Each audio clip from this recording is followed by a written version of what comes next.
শুনা, আন কোনোবাই তোমাক চালে তাত মোৰ কোনো প্ৰব্লেম নাই। মোৰ প্ৰব্লেম বাছ তাতেই য'ত তুমি আন কাৰোবাক চোৱা। সেইবাবে কাকো নাচাবা, তুমি মোৰ হয়, বাছ মোৰ।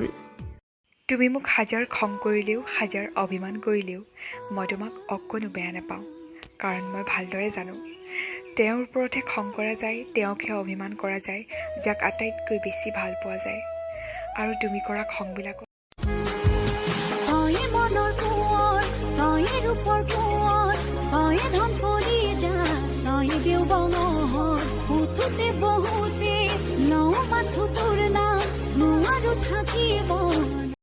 কোন হয় তই মোৰ কাৰণে? কিয় ইমান দয়া কৰি আছ তই মোক? কিয় ইমান পুতৌ কৰি আছ তই মোক? কোন হয় তই মোৰ কাৰণে? কোনো নহয়।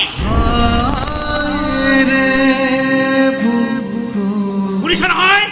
তুমি একোৱেই নহয়, একো নহয় কাৰণে মৰম কৰিছো, দয়া কৰিছো, পুতৌ কৰিছো এইবাবেই যে তই মোৰ একো নহয়। যা